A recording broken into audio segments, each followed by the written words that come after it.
And we are live. So hello, everyone, and welcome to our August live stream for the Masters of YouTube. And hopefully, if you're here, then you already know who I am. My name is Heather. I go by Running Geek Girl on the internet, and my channel is just a lot of information for both new and experienced runners, especially a lot of stuff for new runners who maybe could be making some of the same mistakes that I made when I first started running. And so that's kind of where I am geared around. But I'm joined tonight by Paul, Susie, and Brian, and I'm going to let them introduce themselves and their channel. So Paul, go ahead. Sure. My name is Paul. I host the Dev Runner channel on YouTube. I'm doing a lot more these days of sort of coaching sort of stuff because I recently became a running coach. And starting next week, I'm going to start a secondary series on my channel where everybody gets to follow along with my marathon training. And there's probably going to be a whole bunch of product reviews coming up on my channel too, because just over here, there's a big giant pile of stuff that's just waiting for me to talk about it. So that's about it for me. Nice. My turn? Yes, go for it. So, Susie, I run things. I have a podcast and a YouTube channel. In the podcast, I talk to runners who have tackled some either marathon or trail run, something that is usually involves a lot of preparation or travel. So I have one coming up tomorrow. It's really, it's a good one. So hopefully you guys connect to that.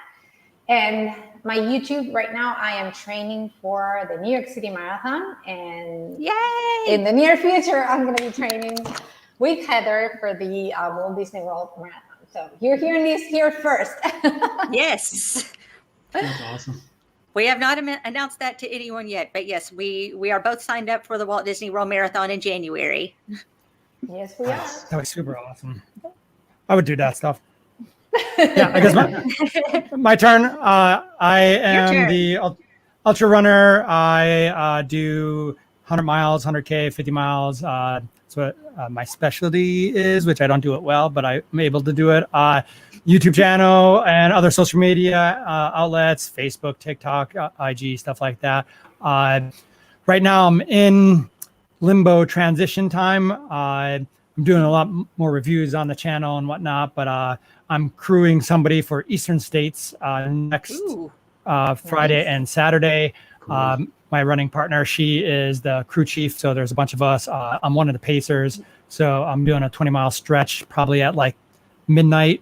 So from mile 62 to whatever, 20 miles, 80, 82, 83. And it's probably about like 3,000 feet of climb during that.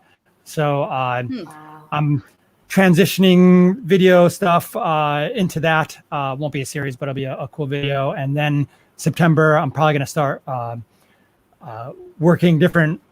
Might in October run a marathon. So I might start tailoring my training to a little bit more working out with shorter, faster runs rather than the average of like my 10, 15 mile runs that I do. So, but that's me and a little bit of my channel. And you're ready. You're ready with all those, 10, 15 milers. You're like in prime. Oh, yeah. Once again, my theory on races in general is there is going to be a very slim to no chance that I podium. So I'm out there for an experience. Like I want to try to finish would be goal number one and do it safely. And that's on any race that I do, and then do the best that I can. And I have a lot of DNFs, especially 100 milers and stuff like that. But they were some of the best races that I've had. So same thing with the marathon. I'm going to go out there with a good, better, best goal and try not to throw up and pass out and finish. So, That's awesome. Maybe PR. I've got a feeling you're going to have no problem with a marathon with the experience you have with that longer stuff. Dude, I'm going to run with a smile. And all I do, if you ever ran any races with me and bumped into me, I talk. Like, you don't get a word in. I steamroll everything that you say. And it's like, I get to talk to other runners, which is like great, So talking running is super fun. And I just, steamroll you and talk a lot. So I have a good time when I'm out there. That's like the best kind of person to run with, though. You're like my dream person because it keeps you distracted from the pain, you know? Yeah. Oh, I mean, yeah. also when you don't Yeah. have to talk, you can run faster. And, you know, I've run with Ryan. I know he's fast. So, Yeah. yeah. I did a lot of the talking. I had to tell him, let's just walk for a bit because I can't just. Yeah. I just blah, blah, blah, blah. And it's because I pick people up. I find, oh, you're my pace. We might run 15, 20 miles together. I know your whole life story. You know mine. I might not even see your face, you know? So like, I have a good time when I'm out there. So marathons, that's going to be an interesting take on things because I do want a PR, but like, if I don't, who cares? You know, I would love like my good goal would be a 3:30, 3:45 is my best time. So I would like to go 3:30. If I get over 4, whatever, like, you know, I'll tack it, have a good time. Right. Yeah, I am nowhere near that fast. Yeah. totally Once do. again, you have a good time, and because you probably won't podium, so like just have a great time, you know. Nope. Exactly. Enjoy Yeah, the I like experience. to look at just while I'm running in a new city, especially, that's my chance to play tourist. I'm running along going, ooh, look at that building. Oh, look at these people, you know, and so I'm sightseeing. So even though I'm not going very fast, I'm still seeing a lot of stuff and having a lot of fun. Right. And I don't know about you guys, but the moments that I remember the most from my races are the moments where I either was paying attention to the signs or I saw a girl with a cowbell or something. So that's what I remember the most, or someone giving beer to the runners. Those are the moments. Like when you're interacting with the people is what you remember, or with other runners. So yeah. Yeah, it's funny. I've mentioned this little story before. I'm sorry, Heather. No, it's fine. Last time I ran my favorite mountain marathon, I was telling you guys at one point, several shows back, that there was a bear on the course at one point, and it's scary. It was like the baby bear, so we knew the mama bear was around somewhere. But the thing that was great about it, that I loved, was that the bear was at mile 22. So it was like suddenly all the pain from like that final leg of the marathon was like gone because you were just like trying to stay alive. Oh, dear. That's 90% of my races, is just trying to stay alive. That's like if you've watched Ultra Trail Steven's channel, he's run into bears a couple of times just over the past few weeks. Oh, so did you see his last video? Oh my that would scare me. Oh, I would have been running the other way. Yeah. That was crazy. Yeah, he was like making a lot of noise. It's like, now I got to go that direction. So. Yeah, I get a lot of that in our area. We get a lot of snakes and bears and like a lot of cool stuff. 99% of the time, they want to bother with you just as much as you don't want to bother with them. So you just make presence down. I talk to them as well. Hey, what's up? You know, I wave. Stay over there. I'm going over here, and I just make my way around. And I've never had any aggression, but it's out there. Still be safe. Usually, the runners that I go with, they carry like bear spray and stuff like that. I don't. I naturally smell really bad, so I doubt anything will ever come near me. But I will never understand why people carry the bear spray though, because you have to be really close to the bear, right? I'm never that close to a bear. Well, the bear spray is used for multiple. Anybody's attacking you, God forbid. You could use bear spray. It's not just meant for a bear. Any animal that's out there, if you feel threatened, picking up a rock or a stick might not be an option. You might look around real fast, but at least you have some type of protection. It's just like, carrying. I know my hydration pack has like an emergency kit in it. I don't have bear spray, but like there's like medical tape in there. There's an ace bandage. There's Vaseline in there. There's a few medical supplies in case like, oh shit, I myself and I break an ankle or, I actually get hurt. I have some type of, because if I'm in mountains in the woods, you might need that stuff. So yeah, I actually I was running with two friends once, and we were on the towpath that you and I ran on, Brian, but on the other side, on the New Jersey side, not on the Pennsylvania. But we were running, not bothering anybody, and I got stung by a bee through my capris. So I was like, so I pulled it up, and it was like swollen like rapidly. So I had that I cleaned it up because I had stuff in my camelback with me, and then I put this antihistamine. I mean, it was better. I still had to call it. I still had to call it quits. But at least you have something that by the time you get home, it took me like 30 minutes to get home. So. Wow. Yeah, we carry out a filtration straw as well, because once again, if you're in the middle of nowhere with no cell phone service in the mountains and you run out of water, you could pull from even like a muddy puddle if need be to survive. Right. So you get your your emergency equipment list and stuff like that through experience. Like, oh no, I better get this, and have it on me. I don't never use it, but that one out of a million chances, like it's going to be like life-saving, Right. And that stuff is not that heavy, like carrying with you, like that basic, I don't know, Band-Aids.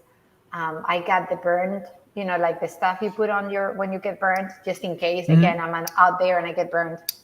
Yeah, it's a good one that I always carry is, that Dr. Scholl's moleskin it's called. That's it's just wonderful. in case when your heels go, like a new pair of shoes or something. Women know about that stuff. I actually have it in my pocketbook, like because sometimes I have to go see a client or something, and the heels, I don't wear heels that much. Heels are such a pain, guys.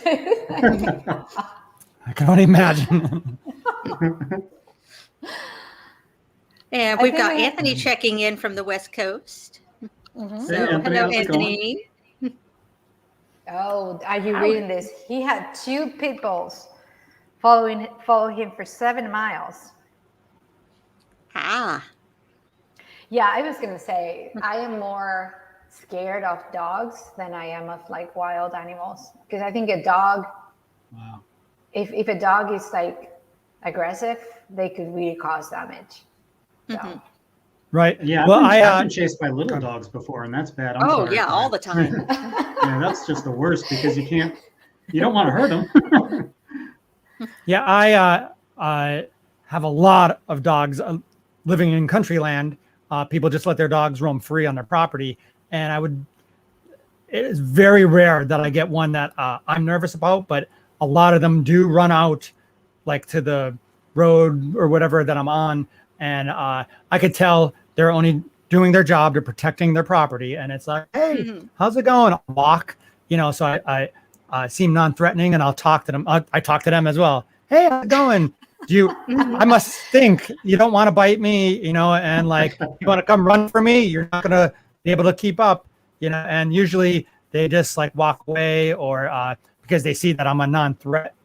So for the most part, like, I get a lot of interaction with the dogs, but I think it's the demeanor that you portray as well. So that helps out a lot. Yeah, absolutely. Look what Loki Runner is saying. A crow attack. Checking in from Texas. Wow. So what do you do with it? Like, that's if a crow follows you, that's like, it's like a mosquito, but like when you're like what do you do? Like a mosquito, but way bigger. Way bigger, but I can imagine it's like hovering over you. So that would be a good video for you if there was a few of them, because you could say a murder attempt, because that's what a bunch of crows are called, right? As a murder. Attempted murder. Attempted murder. There you go. You'd be able to a good play on that one. I'd rather have crows after me than like a bunch of what do you call it, like vultures or Scream. something? Because then I'd be, am I closer that's to a good death than I know strategy I to am? scream. Exactly. Yeah. Yeah. And That would we have probably like be my loud, strategy. Yeah, I think I would. Yeah, I wouldn't go without making a lot of noise. It's if anything true. attacks me, yeah, I think I would. Yeah, just try to project my voice as far as I can, so someone hears me. Yeah, I just smell. Most things aren't like. they'll try and I'll be like, well, my apologies, and they'll bow out. So, yeah. Yeah, I've encountered. I saw a coyote once actually, but Oh, wow, cool. I was with my dog, with Annie, and she noticed the coyote before I did. So we were like going like on the canal, and then to the right there were bushes, and then she turned like she was just walking, and then she looked like this and stopped. So then I looked because I was I was expecting to see geese or I don't know, even a turtle, but no, it was a coyote, like a full coyote, and I was like, "Oops, go faster!" Yeah, I was so surprised, and then nobody believed me because everybody knows I carry my phone and I'm always taking pictures of me. I was like, "Where's the camera when you need it?" Yeah. So, but no, it was a coyote. I mean, a full blown. Yeah. How big is your dog? Was it like hunting your dog? My dog is 15 pounds. So the coyote was much bigger. Yeah. Yeah, there you go then. Yeah, that's dangerous. But Annie's so sweet. She is, but she has the other day I'm walking her. It's just really funny. So there's some of the houses are like up on a hill. So the driveway is like inclined. We're just peacefully walking, and the garage door of this neighbor is open. And there's this tiny dog. He must have been like 6 or 7 pounds, like tiny dog, really angry at Annie and me. And he comes like running super fast. I'm very protective of my dog. So me. I position myself to kick it. And Annie's just like walking. Well, last second, the dog was going so fast. It kind of skid on the driveway and went under Annie. That's how small the dog was, like under Annie. Oh, wow. And just landed in the middle of the street. It was like, okay, I guess I don't have to do anything. But I didn't even think about it. I was like, I'm just going to sit. I could have, it was such a tiny thing. Yeah, protecting your people, yeah. I've done incredible things for my dog. We I think it was a mix of like a bulldog, like one of those big bulldogs. It didn't have a collar, so I think it had ran away from someone. And it came like towards Annie. I didn't think of anything else other than the dog was too big. I can't fight the dog, so I just grabbed Annie and I started running with Annie. Yeah. So I ran all the way home. Yeah. Aw. I was like, what's going on here? Like, I do have a question for the ladies about that Disney marathon. Is that something that you have to put into a lottery? Is that like really difficult to get into? I think they still have openings right now. No, I don't. Yeah, I'm not going to pay to go down there. I'm just curious because a lot of the races that I do, they sell out really fast. So I was just wondering, that seems like a name brand a destination race. Right. So and a lot of the races, like your 5Ks and your 10Ks will sell out fairly quickly. And usually your longer races and your challenges, like the Goofy Challenge, which is the half marathon and full marathon, and then the Dopey Challenge, which is all 4 races. That's awesome. Those will not sell out quite as fast. There's a lot more people interested in the Dopey than the Goofy. And what's cool about the Dopey is that not only do you get all 4 race medals, but you also get the Goofy medal and the Dopey medal as well. So you get 6 medals for 4 days of races. So I'm on the website right now. The only thing that's open, everything is sold out except for the marathon and Dopey. Goofy sold out too. So yeah. If I did that, I would do all of them. That's weird. Yeah. Now they always start with the short one, don't they? Well, I know quite a few people that are planning on Dopey next year, but weren't really up to it this year, what with everything that's been going on. So it'll be interesting to see how this goes. Normally the marathon is the last thing to sell out. Right. For some reason, not too many people interested in doing the marathon, which it is a Boston qualifier, but I don't know why you would do a Disney race for a Boston qualifier, because there's no way. It's pretty flat though. I mean, everything in Orlando, it's flat. Yeah, and I mean, there's like one kind of hill-ish thing. You have to go up an on-ramp right before you get to Epcot. That's like the closest thing to a hill. But does everybody walk it? A lot. No. Okay. And in fact, they have one of the soldiers from Toy Story stationed at the bottom of the hill going, I don't want to see anybody walking, keep moving. And they'll like challenge you to push-ups and stuff like that. So they specifically put a character there to motivate you up the hill. But there's a few places where like the road narrows considerably, because a lot of times you have like 4 lanes of traffic that, everybody head in one direction. And then there's a few times when you're about to head into a park and it gets really narrow. And by the time you get to for instance, the castle in Magic Kingdom, no matter how fast you're running, if you're not in the very front, you're walking through the castle because it just takes forever to cram everybody through.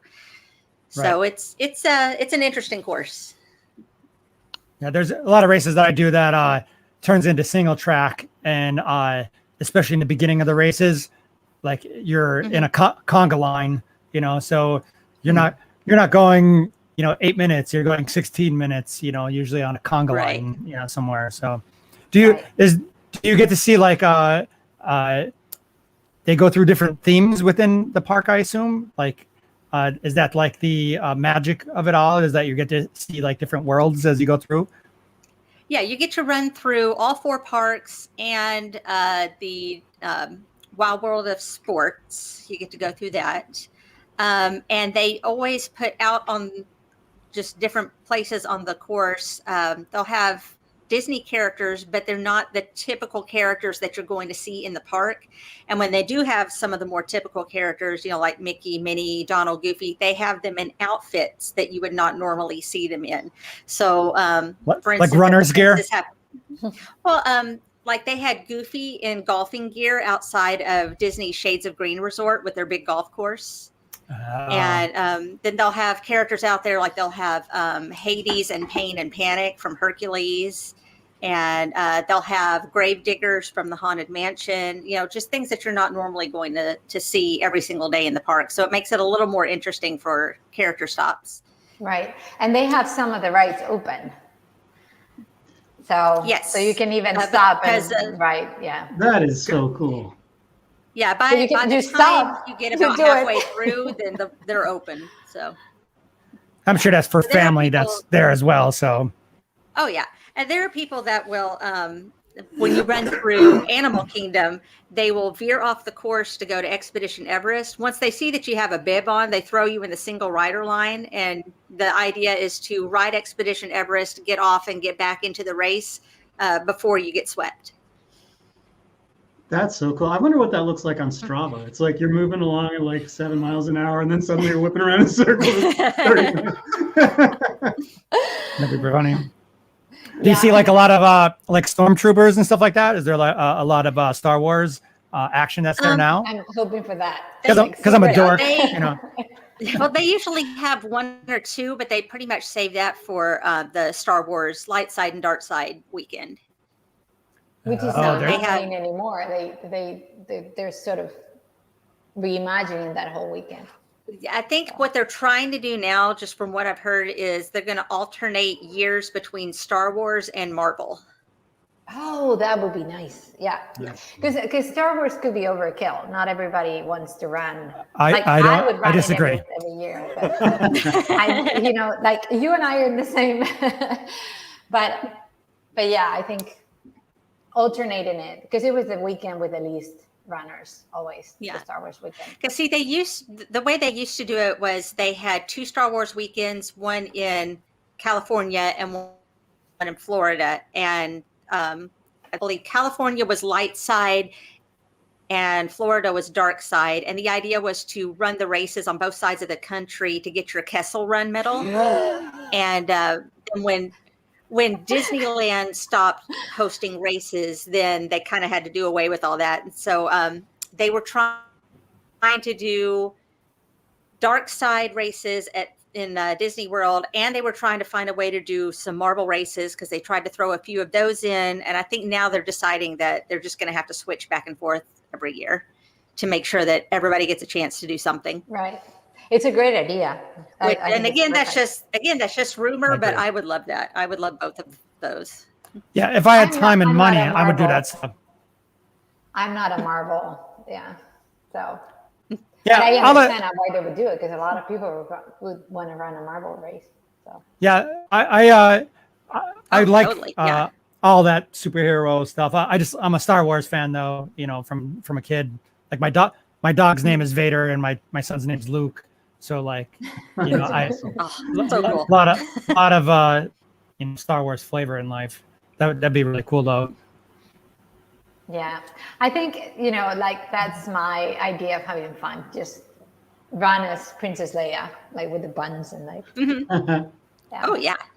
Yeah, I'll run with a cloak. Yeah, if you watch Heather Jurgensen's channel, she is very much into Star Wars, and she does quite a few Star Wars costumes that she runs in. So she ran once with that. When they canceled Star Wars. Go ahead. Oh yeah. I was trying to think. Queen Amidala. If it was last, yeah, I think it was last. Well, it was last year that I think that they canceled. They canceled the Star Wars race, and they didn't.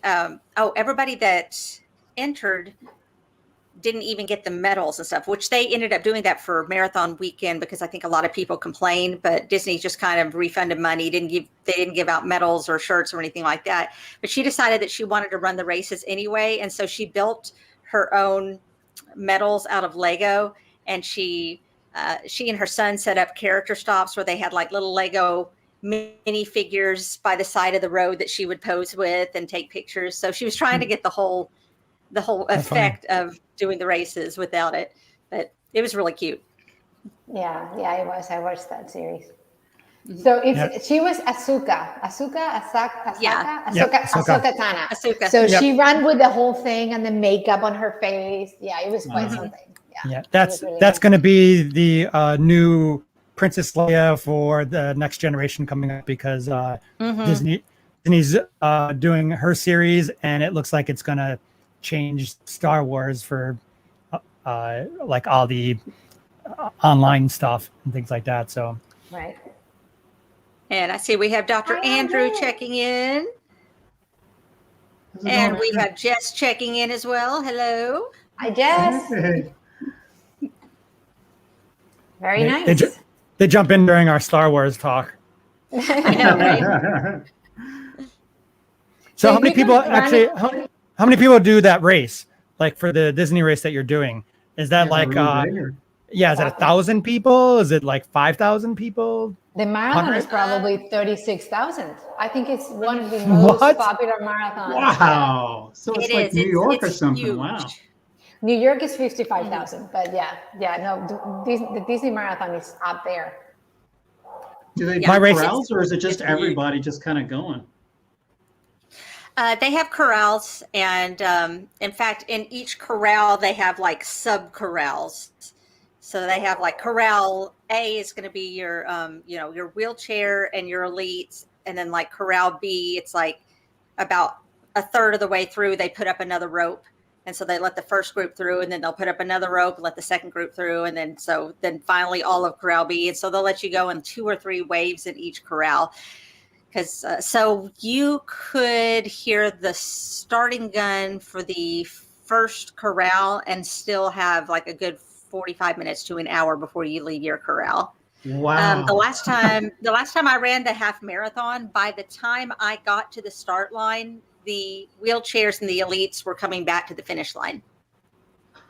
That's amazing. So yeah, it Yeah. takes a while to get everybody through.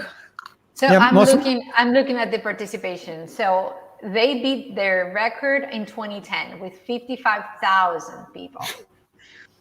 But it's, that was the largest, the one with the most people. My races are around 300 people because it's on trail, and that's like a lot, Yeah, I think my biggest race has been like Myrtle Beach, which is like, I think 1,700.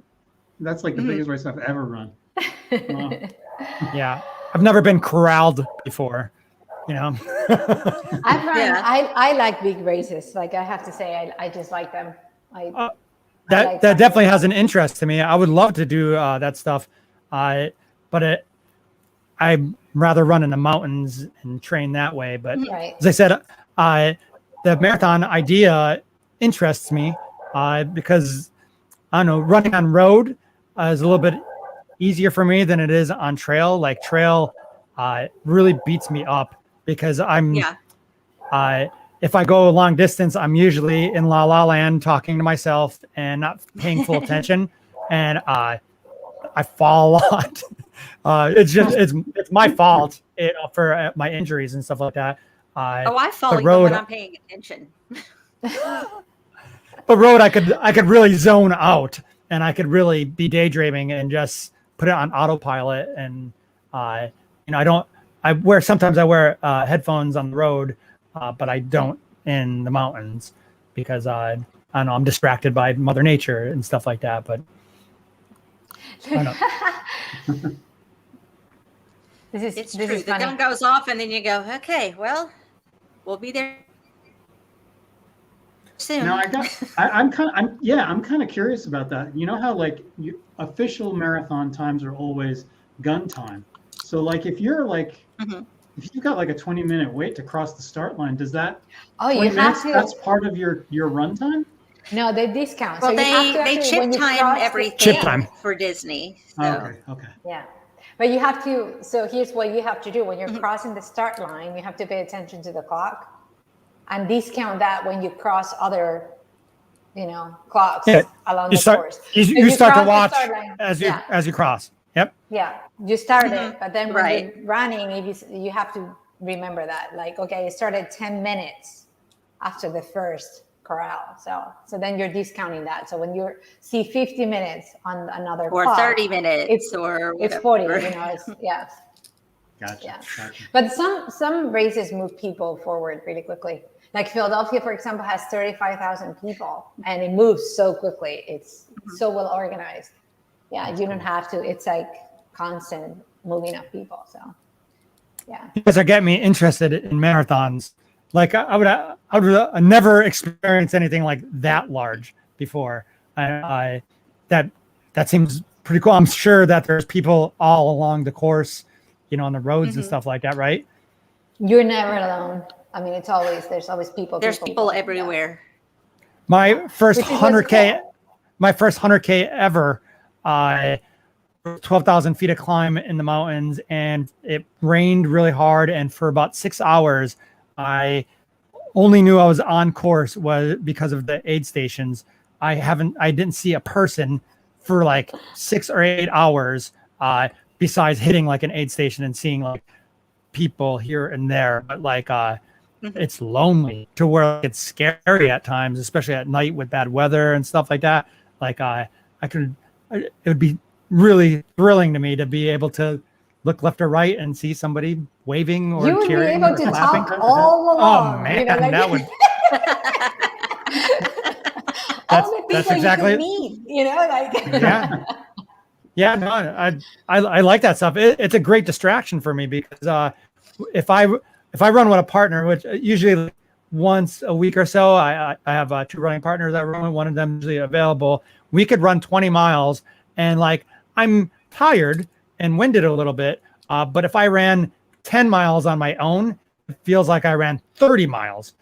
So when I'm with somebody, I could go forever. I'm distracted. It's better than listening to a podcast. There's interaction. When I'm by myself, though, it's like, ugh.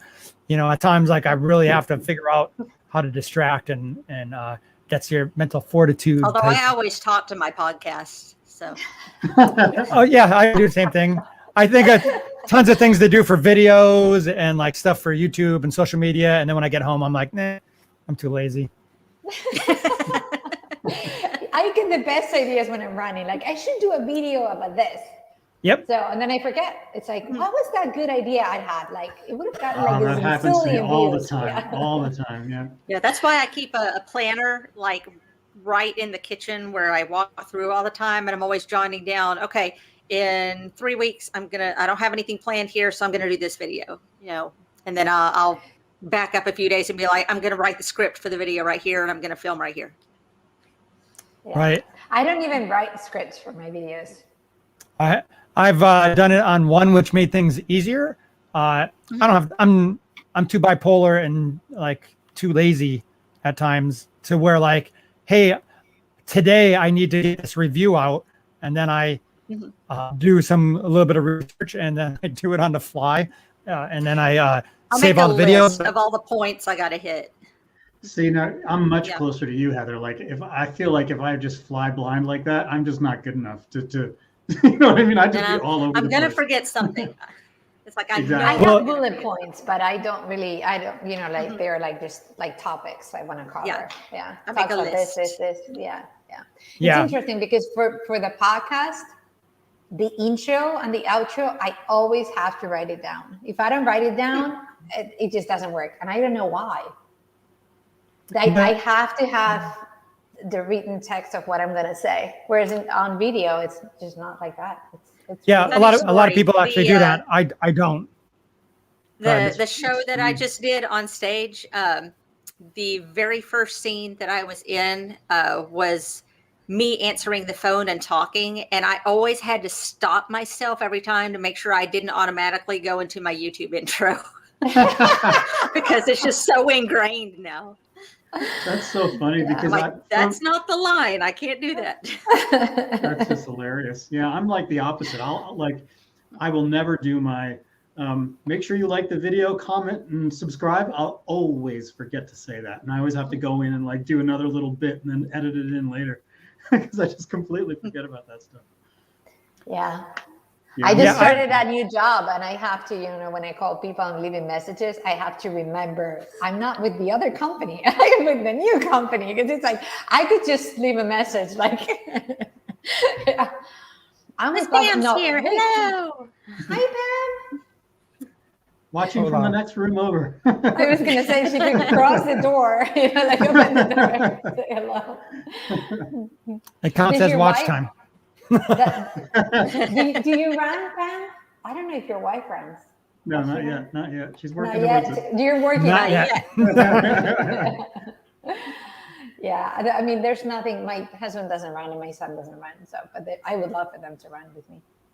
Yeah, the one dude that I'm crewing for Eastern States, his whole family like sort of does.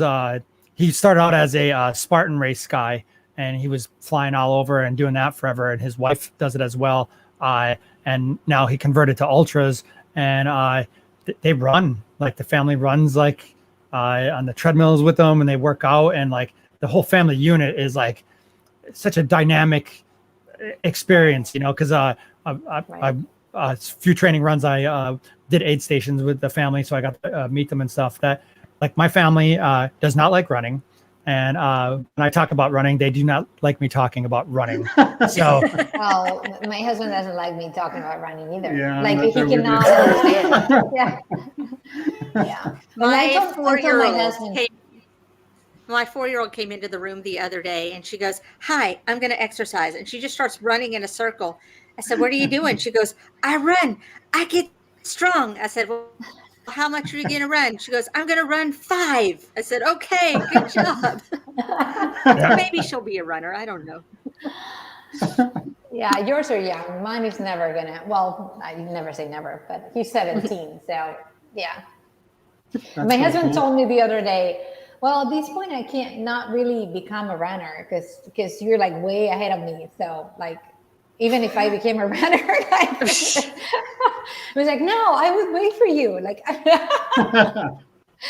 right. yeah, Well, I did yeah, start. because- I didn't start Because running until my mid-30s, and that changed everything. And everybody that I talk to that's not a runner, that's trying to like start working out and stuff, they always like put themselves down like that, like, oh, I'll never be like what you can do. And it's like, dude, just walk a mile.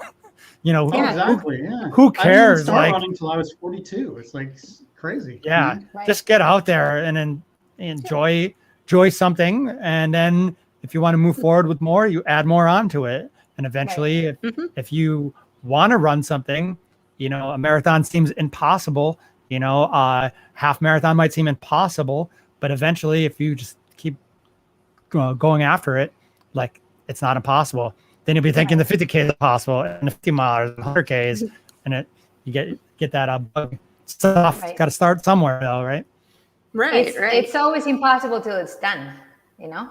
Exactly. Yeah. Exactly. Just, And then you go and do it, and that's not impossible anymore. just bite off little pieces. Just grow Yeah, gradually and enjoy the journey. I have a lot of people who say, I could never run a marathon. I think everybody could run Then a don't. marathon. You just need to, well, yeah, if you want to do it, you have to put the work. But if you put the work, you can do it. Anybody can do it. Yeah, Do I have you a ever lot watch of those friends. videos? Okay. Sorry. Go ahead, Brian. Go ahead. Yeah, I have a few friends that have a little bit of athleticism, but they don't do anything. But you know, they were probably athletic in high school and stuff like that, and they say similar things like, "I could never run a marathon," and you could do 26.2 miles. You might not be able to do it under 4 hours, which you still might, but like you could run the 26 miles or walk it or do whatever. You could do that. You're putting that mental barrier in place and making it seem impossible. That's why you'll never do it. But when you say like, yeah, I could do it 6 hours or whatever, you'll get it done. You know, no matter who, there's people that are like bigger people, like really big, that doing it for weight loss journeys, and they do it. You know, it's all here. So sorry, Paula, I steamrolled you. Oh, no. I was just going to ask, because one of the things that one of the fetish things that I really like to watch on YouTube is people who do marathons with no training. Like it's always labeled that way. Their video, I ran a marathon with no training, and it's always hilarious. Because at the end, they're like, funny. oh. It's usually by mile 10. They're like, what the heck? You know? Yeah, I have a good story that relates to it. I just had my suicide prevention run in the second week of July, and I ran a 3-mile loop every hour on the hour for 24 hours. And the one reason why I actually set this benefit run up to the third year that I did it is I had a friend that was my right-hand man for like 6 years or so. He committed suicide. So our whole team that worked with us then were like affected. So I sent out like emails to like those people, still communicate here and there. I was like the boss man for everybody. And one guy just showed up randomly, and he's never run a mile in his life, not 1 mile. And he did 3 loops with me in the beginning. And he said, oh, it doesn't seem like it's that hard. And I was like, walk one loop and see what you're saying. And he's like, I'll run like 4 loops. And I was like, when's the last time you ran? He goes, I've never run a mile ever. And he took his shirt off, and he had Chuck Taylors on that weren't tied. And I was like, your feet are going to bleed. And then he started doing trips to warm up. And I was like, no. Don't do any exercises. Walk 1 loop. So he did 3 loops, and then came back at the end of the 24 hours and did 3 more loops. So, and he's never run before.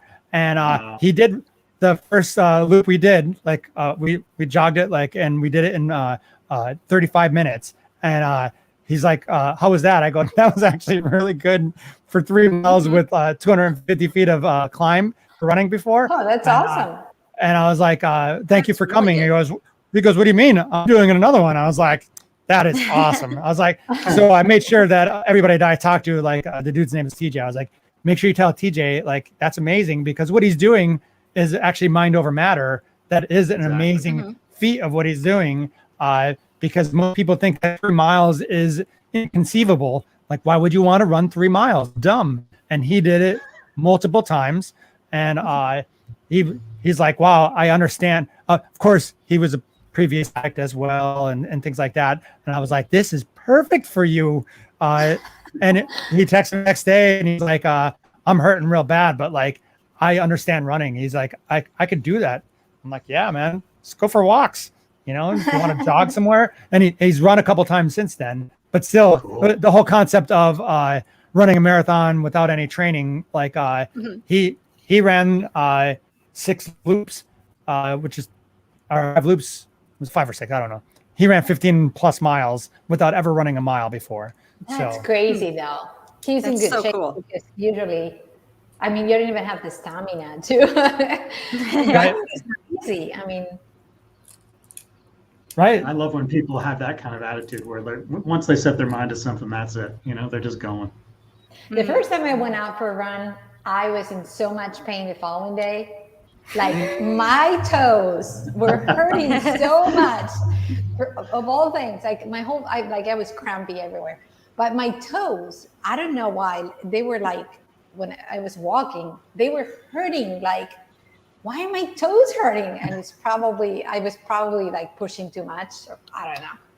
But I remember like, I called my brother and I told him, I don't think I'm running that 10K with you because I'm in so much pain right now. Like, this is not for me. Like, and I could not have run more than 2 miles. It was just like, yeah. In my first marathon, I couldn't walk for a few days. Like that was like some of the worst runner's pain that I had. And, you know, that's worse than like my 100 milers and stuff like that. That's why I don't like those fast runs, which at marathon and under, I consider like speed workouts, you know, like that burns my system out. And it's such a weird, like feeling not to be able to like get up out of a chair and stuff, you know. The ultras, it's mainly my feet that like burn out and like some calves and like you definitely get sore, but like marathon and under, like that's physically punishing to me. And it's also the asphalt. If you're running on asphalt, absolutely. I can see that. Yep. Yeah, and the other thing is like when you're really moving, like when you're concentrating on moving fast for those longer distances, it's like it always amazes me like if you're really moving in a race, even 2 or 3 weeks later, you still feel it. You know what I mean? Like when you try to run, like you go out for like a tempo run or a track day, and you just can't hit the times that you're used to hitting, and it's like, but it's been 3 weeks since the race, and it's like it takes a while to get back. Yeah, it takes a lot of your body. I think marathons. It's just that distance, because I think if you're doing ultras, you do a lot of walking in ultras, but in marathons, if you want to be fast, you might run the whole thing, and it's a lot of miles to keep running. So.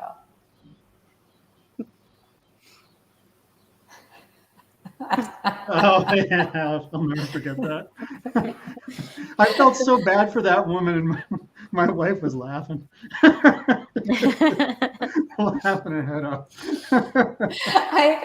I run a lot with my friend Jennifer, and she's I mean, she could be faster. She just does not have a competitive spirit. His competitive spirit is in, I want to do it. I want to finish it my own time, my own thing. She puts her headphones on, listens to a podcast or something, and just runs. But many times when I'm coming, if there's a loop, you know, I'm coming and I see her and she's like all concentrated, like she's like going.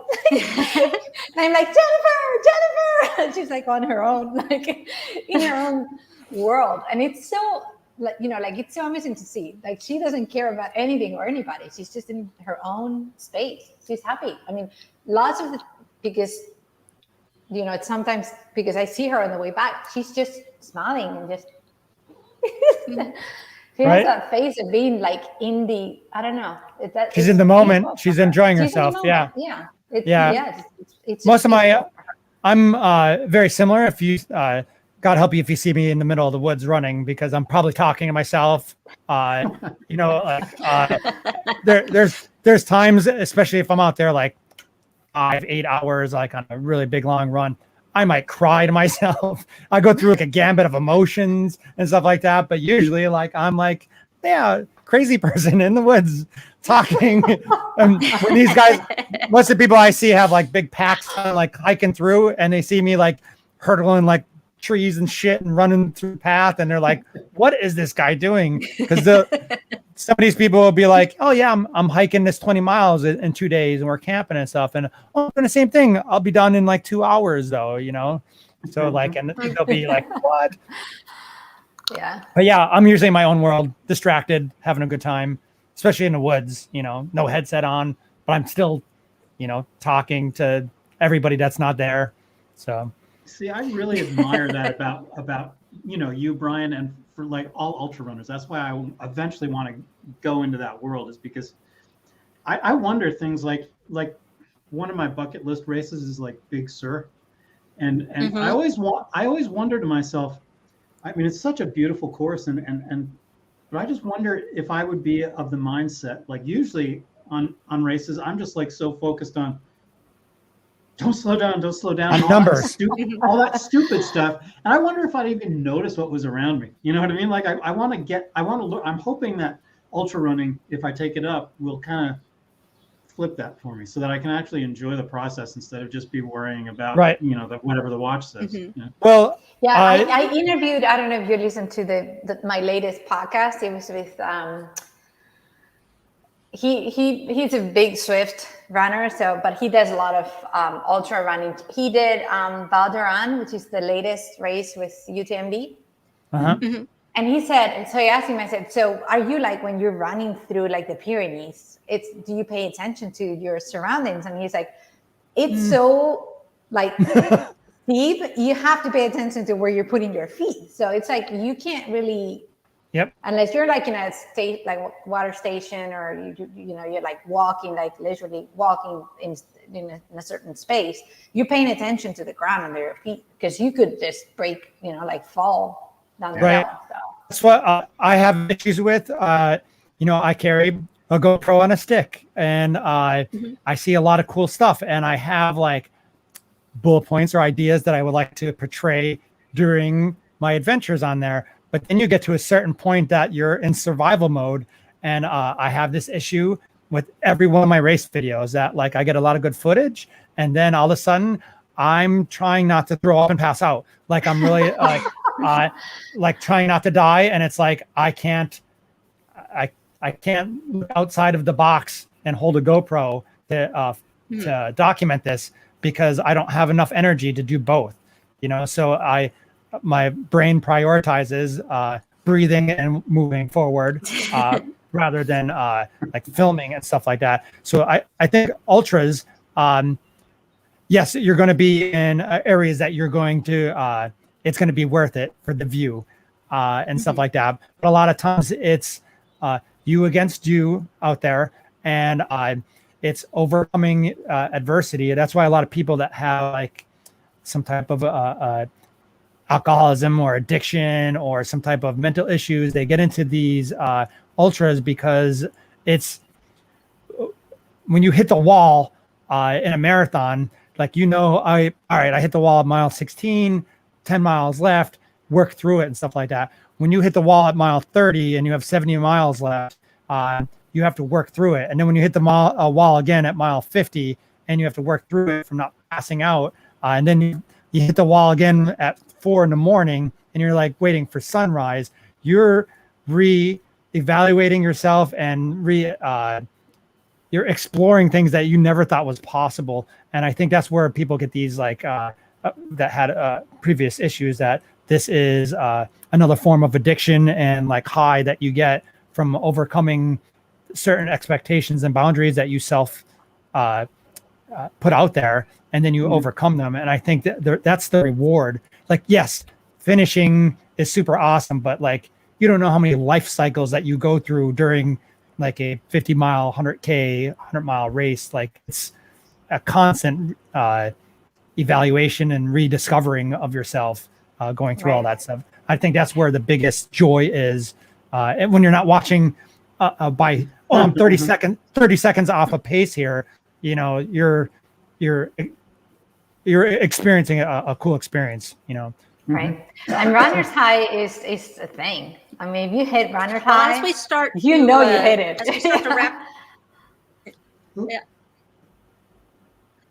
Well, as we're starting to wind things down, since we're coming up on an hour, one last question for everybody. What is something valuable that you have learned lately that you would like to share with the other runners here?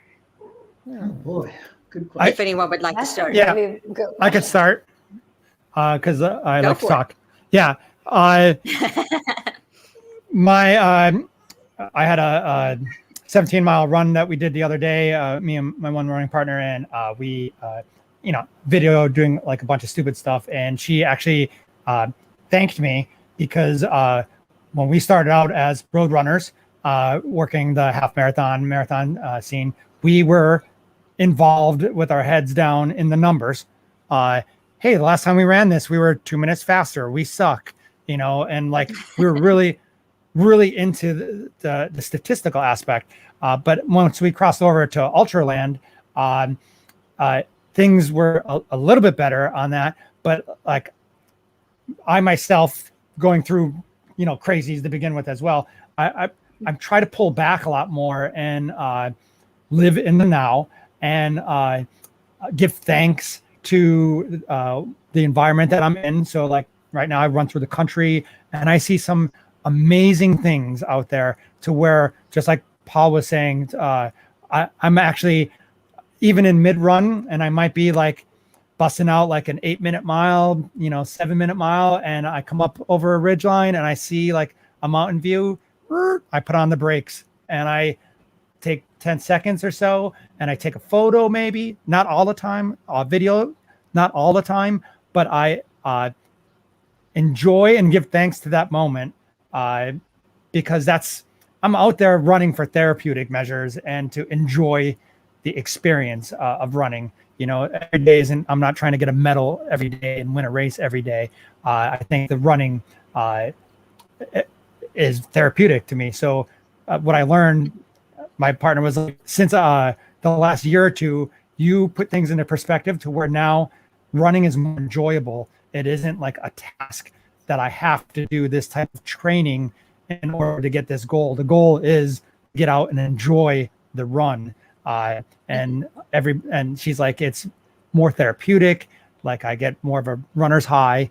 And like, she gave me a lot of praise for slowing her down to enjoy the experience rather than enjoying it on a Strava post, Mm-hmm. So that's a long-winded thing to say to enjoy yourself. Yeah. Good lesson. Yep. I have learned to be appreciative of, they say like you run and you get to run and other people can't run. So with COVID, I have learned that you have to be appreciative of what you have, not only running, everything in life, but you have this body and you never know when you're not going to be able to keep doing the things you're doing. So, Exactly. So every single, it doesn't reach the point that I am like anxious about it, but I think about it more often than I used to. Like I have to be appreciative of the things I have in life because you don't know if you're going to have them tomorrow. So, right. Yeah. Heather, for me, I'll tell you, in the last 5 weeks, the thing that's made me happiest about running is sharing my knowledge and helping other runners. Like I cannot believe the sheer joy I'm getting out of like sort of coaching people. Like it's just like when we get together to talk about how everybody's weeks went and stuff. I can't believe how happy it makes me. Like happier than PRs of my own, happier than any of that stuff. I just love seeing people, follow a plan and then teach me things from their experiences, things that I would have never realized, from my own head, that like they come back to me and said, oh, and I did this run on this day and I was thinking about the way it changed this about me. And I was like, I would have never come up with that in my own head. So it's like such a great feedback to see them succeed. And then you get back, right. It's so cliche sounding, but it's like, it's so true. It's true. It's and like that is so you. It's your personality as well, I think. I appreciate that. And I have learned that often we don't give our body credit for knowing what's going on. There's a lot of times that your body is trying to send you some sort of signal as to what is happening, and your brain is going, wait, that's not what's happening. And your body goes, yes, it is. And so there's this whole learning curve that I'm dealing with, and how to listen to what it is that I need. Yeah. It's how I have, ended up with plantar fasciitis, because my body was giving me all the signals that I really needed to change out running shoes because mine were dead. And my brain went, oh, we're fine. You can deal with this. You probably just ran too hard yesterday, and that's why your hamstring is sore, forgetting that the last time that this happened, the first sign was that my hamstrings got sore, and then everything went downhill from there.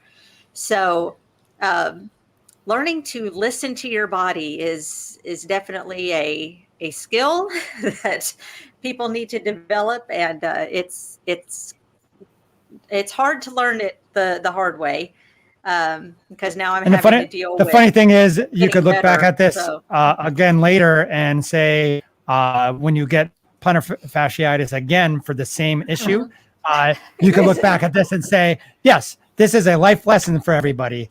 And yes. follow your instincts, listen to your body, and then you'll do it again, because that's what every runner does, like, I'll deal with it later. And there's a whole lot of, especially in running, a whole lot of, it's fine. It'll get better on its own. I don't really hurt. Right. It's not that bad. I can push through this. Suck it up, buttercup. And sometimes your body, exactly. Sometimes your body's like, no, you need to slow down.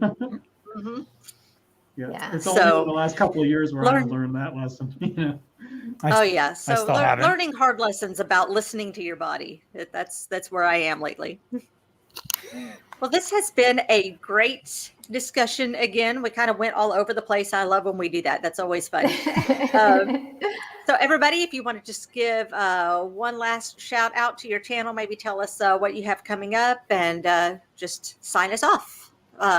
Brian, you want to start? Sure. Yeah. Ultra Runner.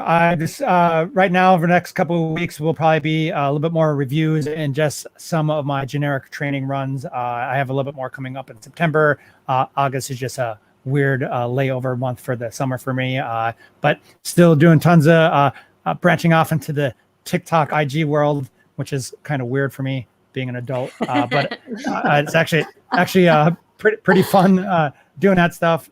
So check it out on there as well. And just everybody make sure that you're having a good time and being safe out there. So cool. That's me. All right, Susie. So check my podcast. There's another episode coming tomorrow.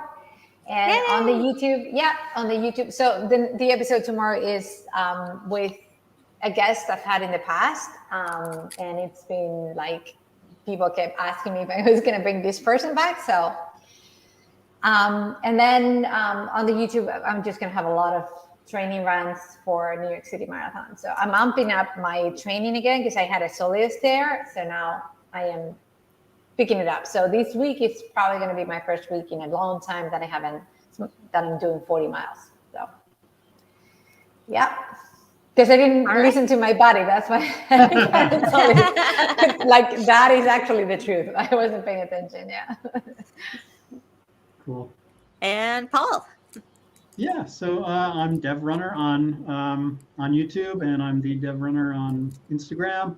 I'm doing a series right now. We're about a month and a half in, where I'm coaching 2 runners who are trying to set PRs in the half marathon, and 1 runner who's going for his first Boston qualifier in September. And next week, I will be starting, as I mentioned earlier, another series where everybody gets to follow along with my marathon training over an 18-week period. It's going to last a while. Nice. Yeah, I'm going to be building towards a 2:45 marathon in December. Wow. So if I can last the 18 weeks, it should make for a pretty exciting finale. And then, the usual product reviews whenever I decide to buy something, all that kind of fun. All right. And coming up on my channel, I am still working on the Run the USA series, and where we're looking at some of the most highly recommended races in every state as suggested by the Everyday Runner. But I have California coming up, and I have so many people that have recommended things that I may have to split it into 2 episodes because everybody had to suggest something. So I've got that coming out. I have a trail race that's coming up, so I'll be doing a race report on that. Some more reviews coming up. So lots of fun stuff. And then, of course, my Saturday shout outs and Sunday shorts, which also go up on YouTube, TikTok, and Instagram. So once again, I'm Heather, Running Geek Girl. Running Geek Girl is on YouTube, Instagram, Facebook, and TikTok. So you can find me at all of those places. So thank you to everybody who tuned in tonight, whether you stayed for a minute or stayed for the whole thing. We are glad to have you here. Next month is going to be, it's the first Thursday of the month, and that's going to be on Brian's channel, correct? Yes. Yep. All right. So everybody mark your calendars. The first Thursday will be over on Rosser Runs. And again, thank you all for being here tonight, and we will catch you next time. All right. Bye. Bye. See you, everybody.